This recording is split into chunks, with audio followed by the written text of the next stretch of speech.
Hello, everyone. I'm Natasha, and I'm so happy you're here with me today. If you're someone who has been trying to learn English but finds it difficult, confusing, or even frustrating at times, then you are not alone. In fact, most people who learn English as a second or third language have felt the same way. It's completely normal to feel stuck, even after trying for months or years. Today, we're going to talk about exactly why learning English can feel so difficult, and more importantly, what you can do to make it easier and more natural in your daily life. This lesson will not only help you understand the challenges of learning English, but also give you examples, exercises, and real-life strategies to improve your English speaking, listening, and confidence, step by step. Let's begin by acknowledging something very important. English is not difficult because you are bad at learning.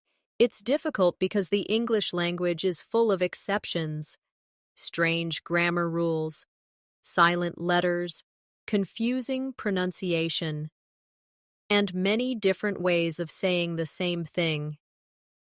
English words often do not sound like how they are written. For example, the word though ends with a GH, but it sounds like though.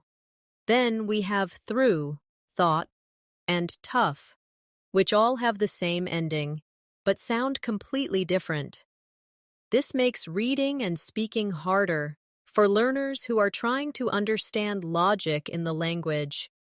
And yes, you are not imagining it. English can sometimes feel like it doesn't make sense. But here's something interesting. Even native English speakers find parts of the language difficult. They may also mix up spellings like there, and there. So if you're feeling lost, you're not behind. You're just learning a language that even native speakers struggle with sometimes. That's why today's video is going to be very special. I will take you through the common reasons English feels hard, especially in real-life situations, and help you with practice examples. To make everything clearer, let's take a quick exercise to warm up our listening and thinking skills. I'll say a few confusing English sentences. Try to repeat them out loud after me. I read a book yesterday. Now listen to this one. I will read a book tomorrow. Notice, the word read is spelled the same, but sounds different. Yesterday it sounded like read, but tomorrow it sounds like read. That's one small example of why English can be tricky. But don't worry, we're going to learn more together. Another reason why English feels difficult is the huge variety of vocabulary words that are used in different situations. You might learn one word in school, but then when you hear people in movies or daily conversations, they use a different word that means the same thing. For example, you may learn the word begin, but in real life, people often say start, or instead of saying, I'm very tired, people say, I'm exhausted, or even, I'm wiped out. The language is full of synonyms, idioms, and expressions that are not always taught in textbooks. So even if you know the basic grammar and vocabulary, understanding natural spoken English can still be hard. That's why practice is more important than just memorizing rules. Let's practice some sentence variations together.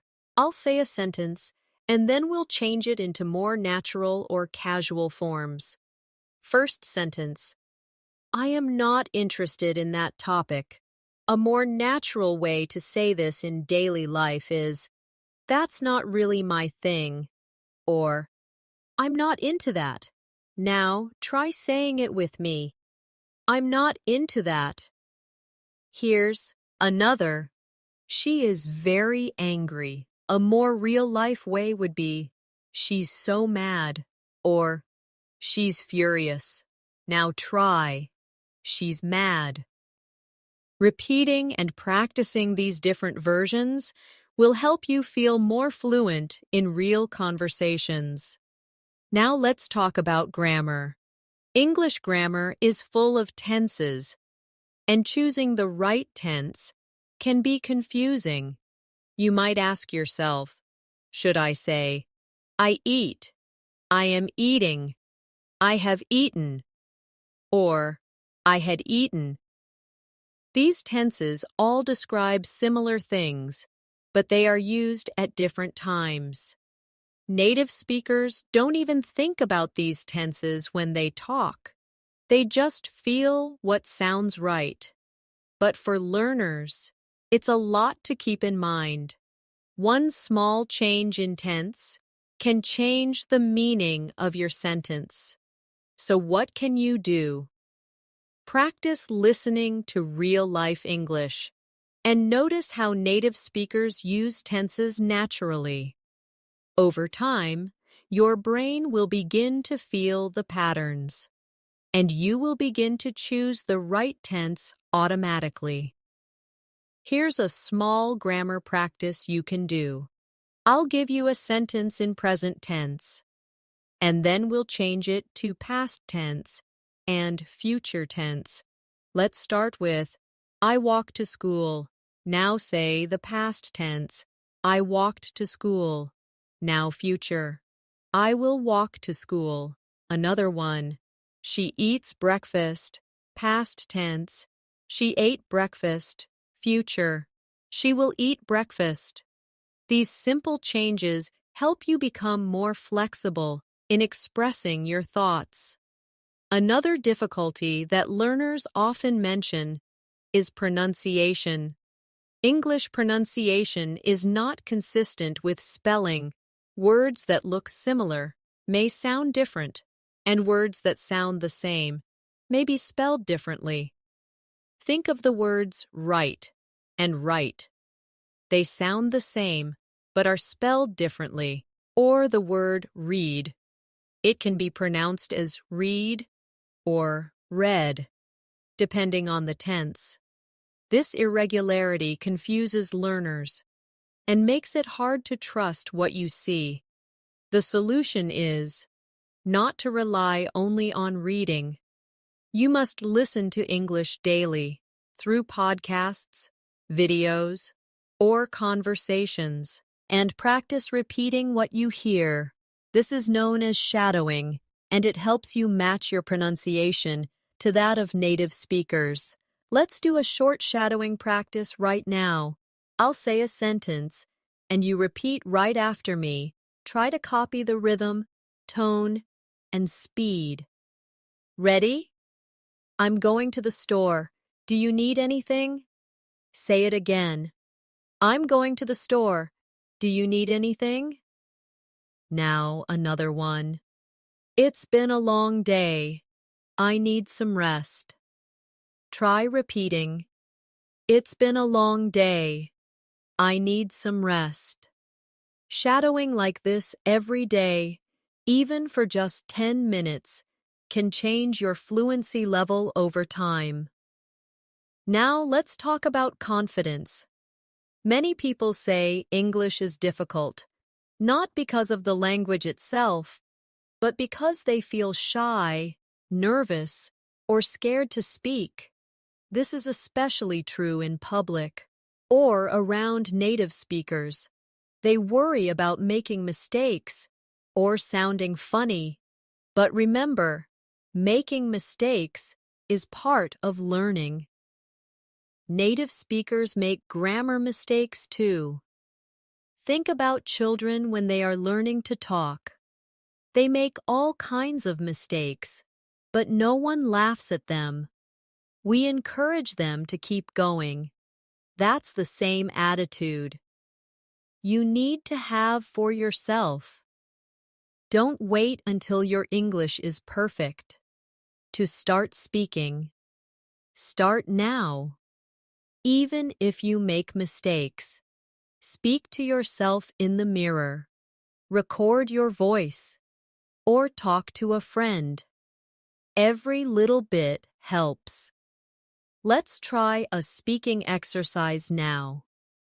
Imagine you are in a coffee shop, and the barista asks, "What can I get you today?" How do you respond?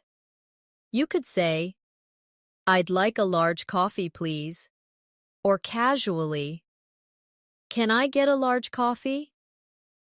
Try saying it aloud. "Can I get a large coffee?" Now imagine the barista replies, "Would you like milk or sugar?" You can say, "Just milk, please." Try that. "Just milk, please." Practicing these short dialogues in your mind and out loud helps build your confidence. See, when the real moment comes, another problem many learners face is the pressure to speak fast. But fluency is not about speaking quickly. It's about speaking clearly and naturally. Some of the best English speakers speak slowly and with purpose. So don't rush your words, take your time to think and express yourself. Over time, speed will come naturally. Another challenge that many learners face is the large number of phrasal verbs in English. A phrasal verb is a combination of a verb with a small word like up, out, or on. The hard part is that the meaning often changes completely.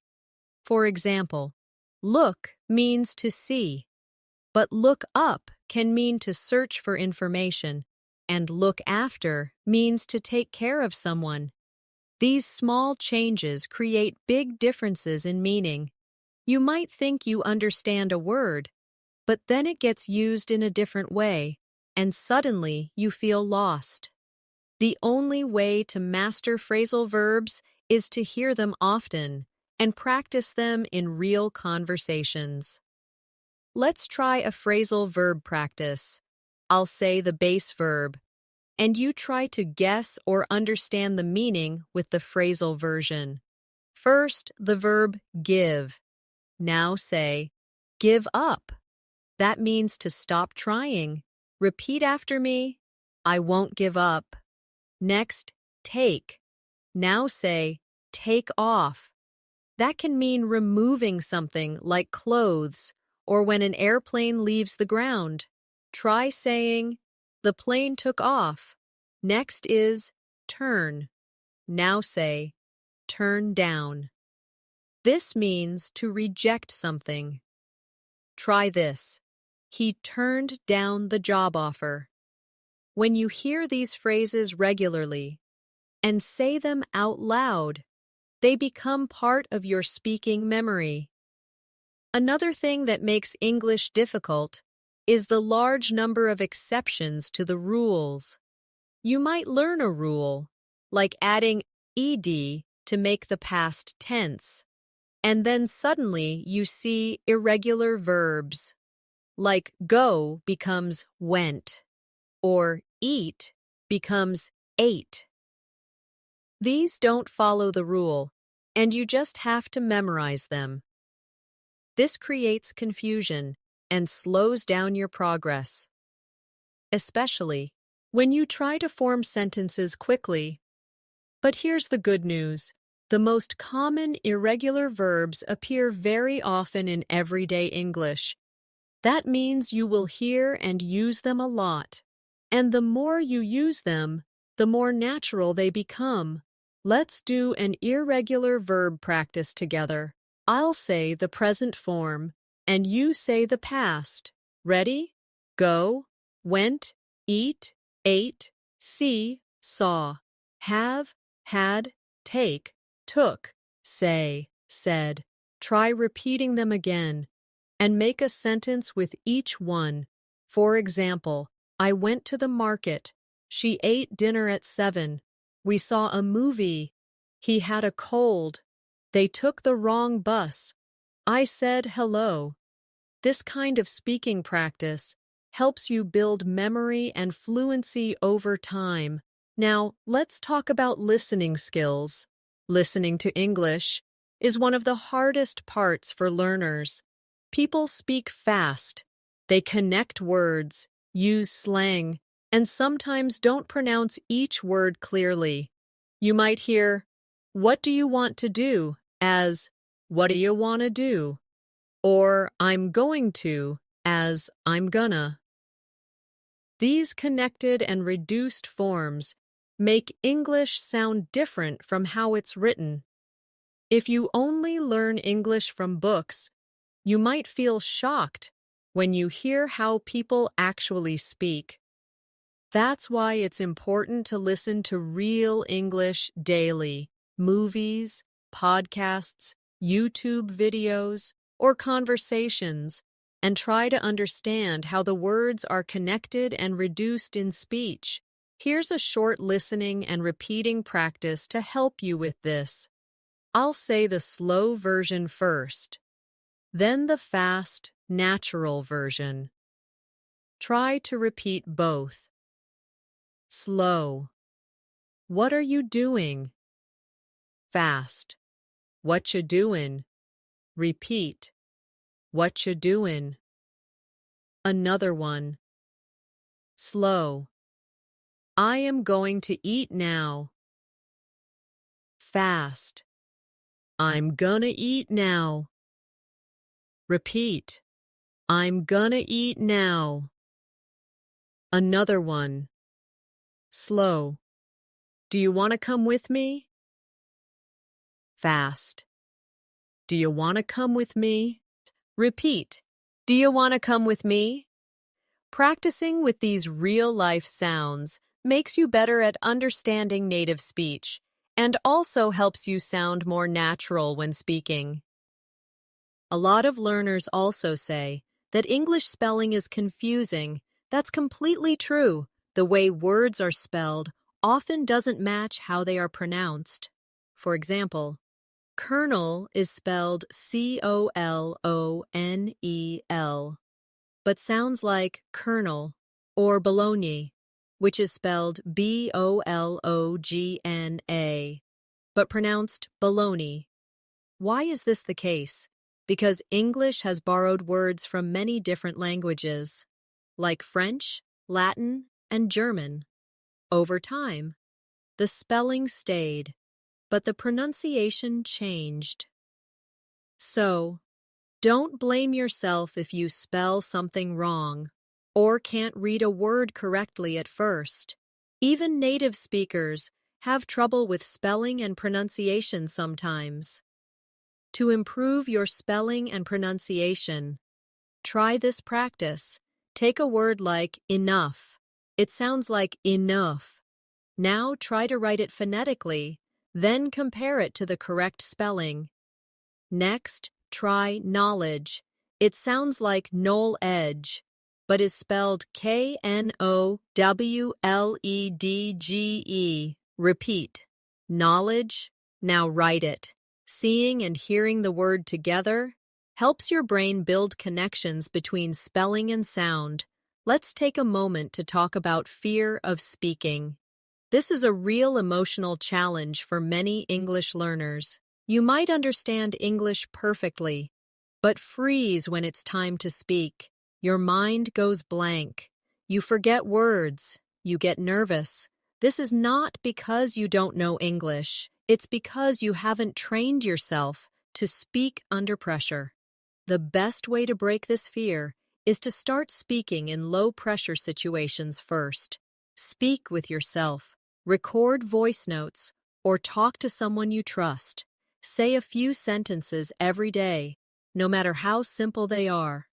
Gradually, your brain gets used to speaking without panic. Let's try a calm speaking exercise. Repeat these simple sentences with a relaxed voice. I can speak English. I am improving every day. I make mistakes, and that's okay.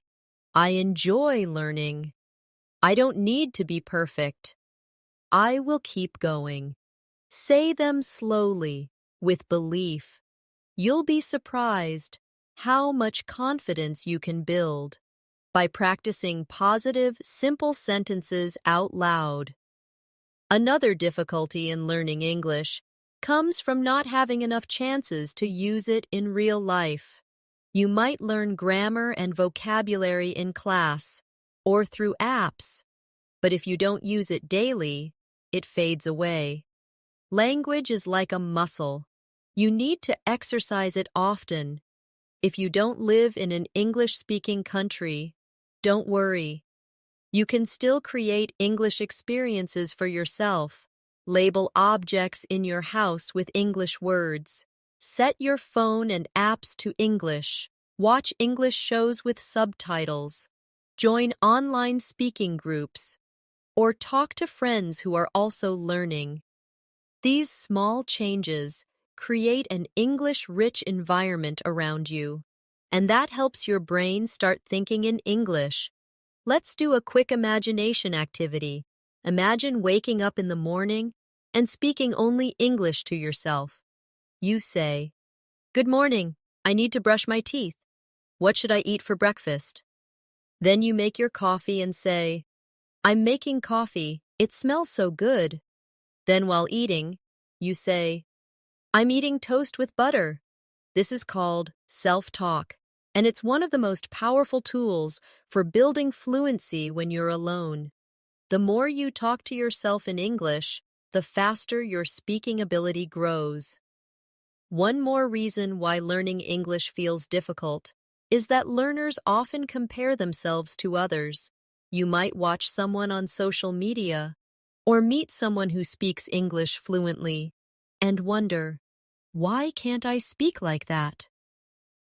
But what we forget is that every learner has a different background, a different amount of time to practice, and different ways of learning. Some people have been listening to English since childhood, through movies and songs. Others may have had a tutor or lived in an English-speaking environment. Comparing yourself only creates pressure and disappointment. What matters is your own journey. Progress in language learning is not always fast, but it is always happening. If you stay consistent, here's a mindset exercise for you. Repeat after me. I will not compare my English to others. Say it again. I will focus on my own progress. One more time. I am learning at my own pace, and that's enough. When you remind yourself of these things regularly, your motivation increases and your stress decreases. Another common difficulty is related to thinking in your native language and trying to translate everything into English. This slows you down and creates confusion. For example, if you speak a language with a different sentence structure, you might keep trying to build English sentences using your language's rules. This leads to strange or incorrect grammar. The key here is to train your brain to think directly in English. This may sound hard at first, but with practice, it becomes natural. Let's try an exercise to help you think in English. I'll say a few things, and you repeat them without translating. It's raining today. I forgot my umbrella. I'll wait until the rain stops. Maybe I'll have some tea. These are simple thoughts, but saying them directly in English without translating trains your brain to switch languages quickly. Start by doing this once or twice a day. Describe what you're doing while you do it. For example, when cooking, say, I'm boiling water. I'm cutting vegetables. Now I'm adding spices. The more you do this, the more fluent your thoughts in English will become. Sometimes, the difficulty comes not from grammar or pronunciation, but from understanding tone and expression. English speakers often use polite or indirect ways of speaking, while Ish may confuse learners. For example, when someone says, "That might not be the best idea," they may actually mean, "That's a bad idea." Or if someone says, "I'm not sure that will work," they might really mean, "No." These soft expressions are common in English, especially in professional or polite settings. Understanding them takes practice and exposure.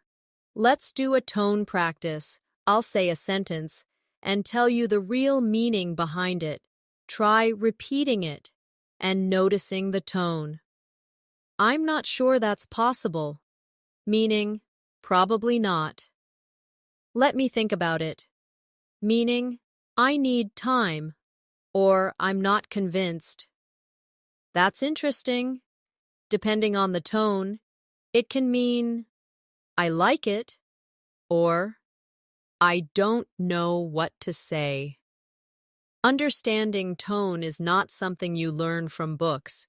It's something you develop by listening to native speakers and observing how they speak in different situations. Another area where English learners struggle is with questions. English has many types of questions: yes or no questions, which questions, tag questions, and indirect questions. For example, do you like coffee? Is a yes or no question. What kind of coffee do you like? Is a we question. You like coffee, don't you? Is a tag question. And can you tell me what kind of coffee you like? Is an indirect question. Understanding how to ask and answer these questions fluently can be overwhelming. Let's do a question practice. I'll say a statement, and then we'll turn it into different types of questions. Statement. You live in New York. Yes, no. Do you live in New York? We question. Where do you live? Tag. Question. You live in New York, don't you? Indirect question. Can you tell me where you live? Repeat each one slowly and clearly. Practicing these forms helps you speak with more variety and confidence in real conversations. Now let's talk about vocabulary again. English has a large number of words borrowed from other languages, and sometimes these words don't follow regular patterns. For example, the word rendezvous comes from French and is pronounced rendezvous, or tsunami, which is from Japanese. These foreign words make pronunciation and spelling even more difficult. Also, many English words have more than one meaning. Take the word run. You can run in the park, but a machine can also run. A nose can run. When you're sick, a show can run. On TV, the same word is used in many different ways, and this creates confusion. To get better at handling multiple meanings, practice with real sentences. I'll give you a word and use it in two different ways. Word, run. Sentence 1. I run every morning. Sentence 2. The car is running fine now. Word, break. Sentence 1. Be careful not to break the glass. Sentence 2. Let's take a break. Word, light. Sentence 1. Turn on the light. Sentence 2. This bag is very light. As you can see, understanding context is the key. Don't try to memorize every meaning at once. Learn new meanings slowly through examples. Sometimes, learners feel discouraged because their progress seems slow.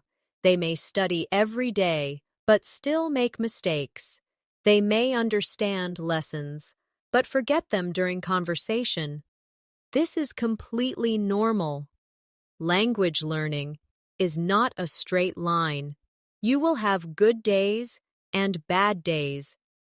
The key is to stay consistent and patient.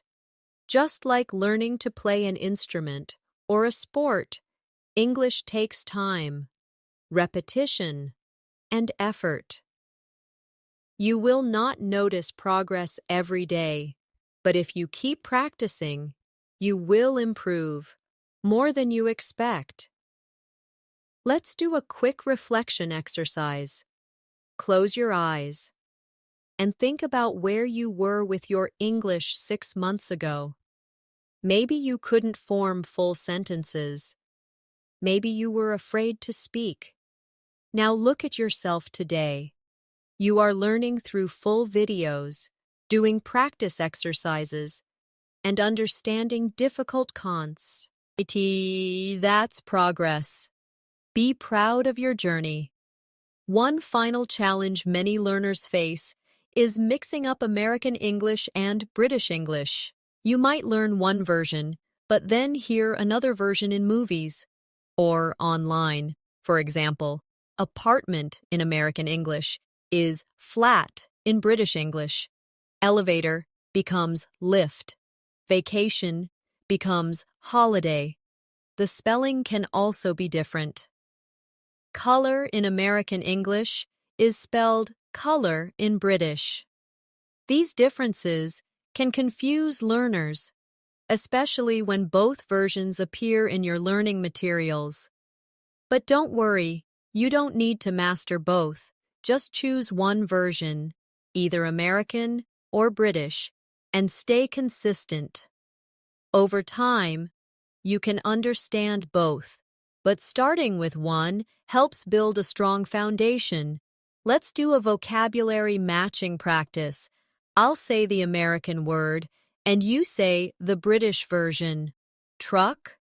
In British English, it's lorry. Flashlight. The British version is torch. Sweater. In British English, it's jumper. Cookie. The British version is biscuit. Learning these pairs helps you understand both versions when needed. But remember, it's okay to focus on just one. Now, let's talk a little more about daily routine English. Because one reason people find English difficult is that they don't know how to use it in ordinary, everyday situations. They know the grammar rules, they've learned some vocabulary, but when it comes to saying something like, "I need to buy groceries," or "Can you pass the salt?" they feel stuck. This happens because real-life English isn't about perfect grammar or big words. It's about comfort with common phrases, spoken naturally and clearly. So let's build that comfort through more realistic daily conversation practice. Imagine you're at home on a weekend. What kinds of sentences do you normally say in your native language? Let's try saying those. In English, I need to clean the kitchen. The laundry is still in the washer. Let's watch a movie tonight. Do you want some tea? I'll take a nap after lunch. Where did I put my phone? These simple sentences may look small, but speaking them out loud in English throughout your day is one of the most effective ways to improve fluency. When you do this regularly, English becomes part of your life, not just a subject you study. Let's try a mini dialogue practice. I'll say one person's line, and you say the reply. I'll begin. Hey, are you hungry? You can reply, yeah, I could eat. Next line. What do you feel like having? You might say, maybe pizza or something simple. Then, should we order or cook at home? You might respond, let's cook, it's cheaper. These are everyday phrases you can use with anyone. Practicing this type of casual speaking builds the fluency. that many learners struggle with, especially when they rely only on formal lessons. Let's do another routine-based practice. I'll describe a morning routine, and you repeat after me in short sections. I wake up at 7 a.m. I brush my teeth and wash my face. Then I make breakfast. I usually have eggs and toast. After breakfast, I take a shower. Then I get dressed and go to work. These types of routines are something you can describe every single day. Pick any part of your day, morning, lunch break, shopping, cleaning, and start describing it in English. You don't need anyone to talk to. You can say it to yourself. The goal is to practice forming thoughts and sentences easily. Now let's deal with one final reason why English feels difficult: too much pressure to be perfect. Many learners think they need to know all the rules, say everything correctly, and speak fluently without any pauses. But the truth is, no one speaks perfectly, not even native speakers. People hesitate, repeat themselves, forget words, and even change their sentences halfway through. Real communication is about sharing ideas and connecting with others, not delivering a perfect performance. If you wait for perfection, you may never speak. If you accept that making mistakes is part of the process, you will grow faster and more confidently. Let's do a mistake-friendly practice. I'll say a sentence with a small mistake, and then we'll correct it together. First, she don't like coffee. That's incorrect. The correct form is, she doesn't like coffee. Now try another one. He go to school every day. The correction is, he goes to school every day. One more. I am going yesterday. Correction. I went yesterday. Practicing mistakes helps you spot them easily when you speak, and more importantly, it helps you feel okay when you make them, because you know how to fix them. Let's also do a fluency building activity. I'll give you a topic, and you try to talk about it for 1 minute using simple sentences. The topic is, my favorite food. You can begin like this. My favorite food is pasta. I like pasta because it's easy to make. I usually cook it with tomatoes, garlic, and cheese. I eat it at least once a week. My family also enjoys pasta. Sometimes we eat it with salad. It makes me feel full and happy. That's a short paragraph with simple words, but it's fluent, clear, and easy to understand. This is exactly what fluency is. You don't need to use big, fancy words. You just need to speak naturally. Let's try one more. The topic is, my weekend plans. You could say, on the weekend, I plan to relax. I'll probably sleep late on Saturday. Then I might go out with friends. We may watch a movie or go shopping. On Sunday, I want to clean my room and do laundry. I'll also study English for 1 hour. Again, short and natural sentences that help you build confidence while using real language. Now, as we begin to close today's video, I want to leave you with some important thoughts. Learning English is not a race, it's a journey. You may go slow some days and fast on others. What matters most is that you keep going. There will always be difficult parts: spelling, grammar, pronunciation, vocabulary, or confidence. But there will also be progress. The day you understand a movie without subtitles, the first time you order food in English, the moment you write an email or speak to a stranger without fear, These small victories matter more than any test score. You've already come so far just by watching and practicing with this lesson. That means you care. That means you are growing. That means your English is improving. Even if you don't feel it right away, every word you repeat, every sentence you build, and every mistake you learn from is one more step toward fluency.